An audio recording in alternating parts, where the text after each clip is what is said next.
Kina was 8 years old, with bright eyes like dewdrops and a soft, round afro that puffed about her head like a little storm cloud.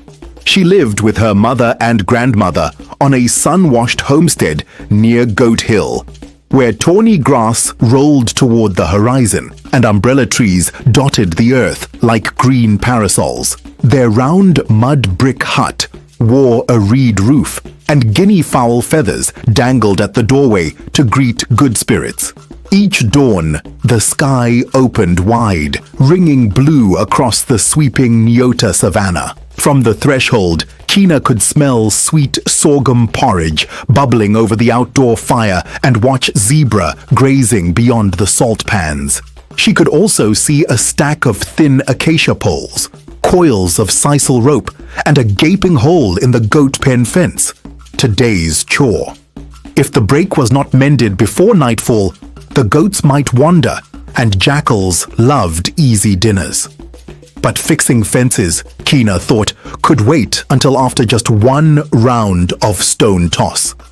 She lined 5 smooth pebbles in the dust and clicked them into the air, catching them with a giggle. Nearby, a greedy goat named Molo tugged at the wash line, chewing on a shirt sleeve. Grandmother sat beneath an acacia, shelling ground nuts and humming. "Kina," grandmother called, voice like rustling silk. "A loosened rope today is a broken pen tomorrow." "I'll start soon," Kina promised. Yet the sun climbed higher, hot enough to make lizards pant, and the fence dozed forgotten. She built a tiny stone kraal for an imaginary calf, arranging pebble logs in a careful circle. The morning slid by. Shadows shrank into the feet of trees. A warm breeze rattled acacia pods like miniature gourds. Kina admired her handiwork and thought, "I deserve a short rest before real work begins." She lay on her back, letting tall grass tickle her ears while clouds drifted overhead. An elephant balancing a drum, a bird carrying a bundle of sticks, a yam in a hat. When Kina finally sat up, her shadow had crept far to the east. Molo had chewed half the sleeve from the wash line, and the fence hole seemed wider. She dusted her dress and approached the poles, but a parade of marching ants caught her eye. "Perhaps I should build them a pebble bridge so they won't drown if it rains," she mused. Another handful of minutes slipped away like dry sand. Just as she flicked a pebble high, the earth beneath it gave a tiny shake. A mound of golden dust puffed up, and from it emerged a creature no bigger than her forearm. A pangolin covered in shimmering bronze-green scales. Its tail curled like a question mark, and wise black eyes blinked at her. "Good morning," it said, voice gentle as wind through dry grass. "I am Pango, guardian of forgotten chores."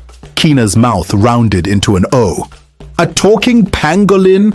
As real as promises," Pango replied, tilting its snout.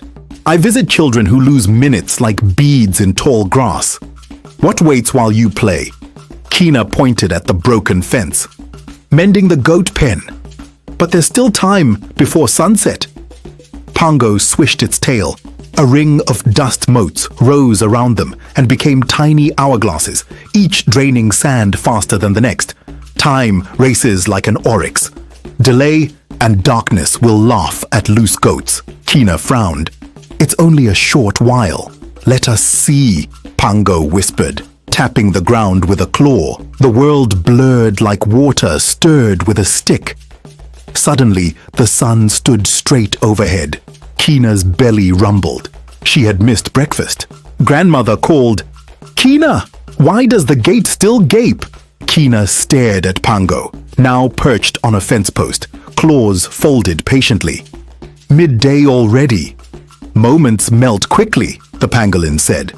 "But I just started playing." Pango tilted its head. "Would you borrow extra daylight? I can lend you hours, yet repayment is heavy." Kina, thinking herself clever, shrugged. "One afternoon won't hurt." The pangolin lowered its eyelids, and the spinning hourglasses froze. Heat softened as the afternoon drifted into a breezy evening. Kina watched sunset paint the clouds sweet potato orange, beautiful yet uneasy. Mother returned from the well with her calabash. Seeing the jagged fence, she sighed. "Little one, jackals prowl at night. Fix this at first light. No excuses."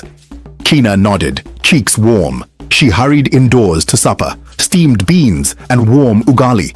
But guilt tasted bitter. Outside, Pango crouched on the sill, its scales glinting in moonlight as it silently flipped an hourglass.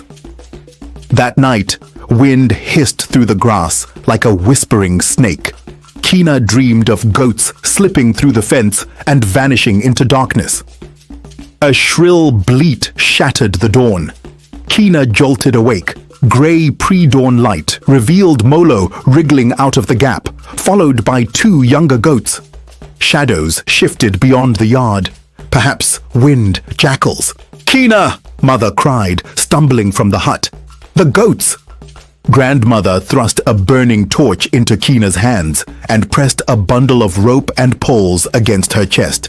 "Hurry, child! Patch the gap before more escape."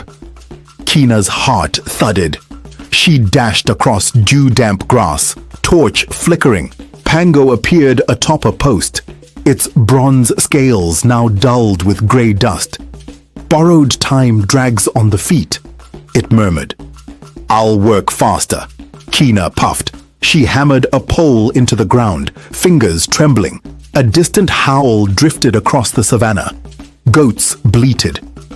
The hole shrank, but dawn's first light exposed 4 loose goats clattering toward the salt pans. Mother tugged Kina's sleeve. "We must herd them back. But if the gap is not secured by night, they'll stray again." Kina swallowed. "I can't be in 2 places at once." Pango's eyes shimmered. "Shall I lend still more time? The debt would triple." Kina clenched her rope. "No, I will repay what I owe." The pangolin nodded. "Then rise before even the crickets tonight. Work until the sun peaks. Pay back the hours. All of them." Kina agreed, and Pango brushed her wrist with its tail. A single hourglass glowed golden and vanished. Evening draped the savanna in violet silk. Together, Kina and Mother coaxed the goats home, grain rattling in a gourd. They tied Molo with a sturdy rope and stacked stones before the gap, then shared a quiet meal of roasted groundnuts.